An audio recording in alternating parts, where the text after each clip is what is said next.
Lord, deliver us from governing by crisis, empowering us to be responsible stewards of your bounty, using judicious compromise for the mutual progress of all. Amidst the current chaos and political dysfunction, we're all holding out hope that someone somehow will deliver us from catastrophe and everything will be okay. We won't blow through the debt ceiling, we won't default, we won't occasion an unprecedented global financial catastrophe that will have us all roaming the streets like zombies or some Cormac McCarthy novel. But as we pray or hope for deliverance from utter disaster, it's easy to lose sight of the fact that no matter what happens in the coming days, a tremendous amount of damage has already been done. Our government, in its lurch from crisis to crisis to crisis once more, has needlessly inflicted real pain on ordinary people, pain that will endure long after this particular crisis is ended. Because of the shutdown, the nation is losing $160 million each day the government is closed, just wasting, lighting it on fire. An estimated 800,000 people were put on furlough, no paychecks to make their mortgages or to pay the bills. National parks and monuments are closed. Food safety and nuclear inspections have been suspended. And Goldman Sachs chief economist says the shutdown could cost the U.S. economy 1/5 of its growth next quarter. 1/5 of the growth. And even if we avoid the worst case on the debt ceiling, the uncertainty from this fight comes at a real cost. Remember the last time we did this, in 2011, it led to the first downgrade of the U.S. government's credit rating in 70 years. Consumer confidence collapsed, hiring stalled, and the stock market plunged. And it's happening again. Just today, Fitch signaled it may downgrade our credit rating over the debt ceiling impasse. According to one new study, our propensity for government by crisis has cost the nation 900,000 jobs. Think about that.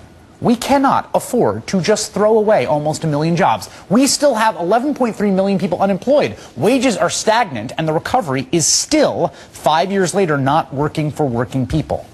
And yet our government is making things worse. Congress is making things worse. As Reuters columnist Felix Salmon put it in a great column yesterday, we are already in default in a very crucial way. Default is when you break a promise to pay people what you owe them. And America promised federal employees to pay them for their work, and we are not doing that. We promised to be the reliable cornerstone of the world financial system, and we are failing at that. Indeed, the government promised its citizens it could keep the doors open, and we're not even doing that. The real irony here is that economic growth increases the tax base and reduces the deficit, which is what the Republican Party says it wants from all this. And yet the GOP continues to manufacture crises that hurt growth in undeniable and measurable ways.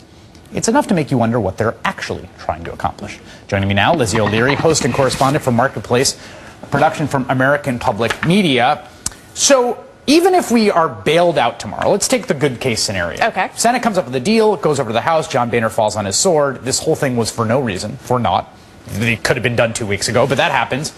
What are the cascading effects from just what we've seen so far? Yeah, they're not good. You kind of laid it out there, and the headline numbers sound really wonky, but they should scare you, and they should scare anyone. You had Barry Black talking about governing in crisis, this idea of lurching from crisis to crisis. So this economic firm, Macroeconomic Advisors, they're highly respected. They put it together.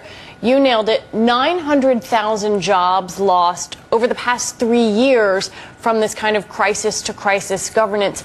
Think about that. We think about the unemployment rate of 7.3%. It would be 6.7% if this wasn't going on. And that's not a small thing. 900, that's 3 months of job growth, of good jobs, of good months of job growth. Quite spectacular job growth if you compare it to what we've seen. And yeah, 6.7% unemployment doesn't sound good, but it's a whole lot better than where we've been and where we've been for a really long time. And there's the same story when you talk about what the GDP of the U.S. would be. Right, because we are impacting growth. And one of the things that we've seen in this recovery is growth that is not what we would want it to be, particularly in a period of recovery. Generally, the rule has been the deeper the trough, right, the sharper the spike up out of it. Yes. You kind of rocket out of it when you hit recovery, and we have not seen that. No, we haven't seen that. This is, economists go back and forth of something called a V-shaped recovery versus a U-shaped recovery. How long does it take you to climb out? And so what they did, they ran a bunch of scenarios, and they figured out that it would essentially average out to taking about 1 percentage point off of U.S. growth over that 3-year period of time. And, that can sound really nerdy.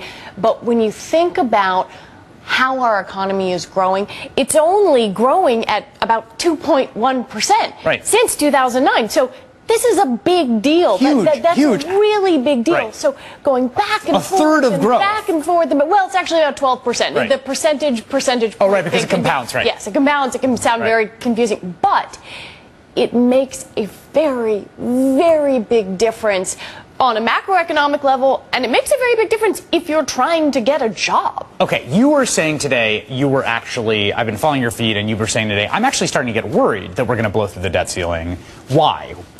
I'm worried for a couple of reasons. I am worried because I follow financial markets, I talk to people on Wall Street, and there is a very large disconnect between Wall Street and Washington. And traders who I have talked to and folks in the financial services industry have kind of broken it down in a couple of ways. And they say, look, we don't really think they would be so dumb as to get toward this point. That would be insane. They can't really let that happen.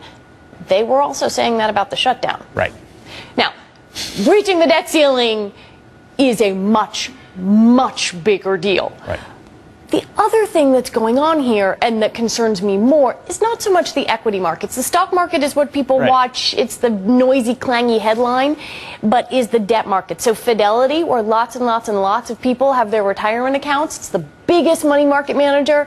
They have started getting rid of short-term government debt. They've started selling it. We've seen yields on things that are coming due right around now start to spike. There's all sorts of indicators that we aren't in panic yet, but if we nudge over, we could be. Lizzie O'Leary from American Public Media, thanks so much.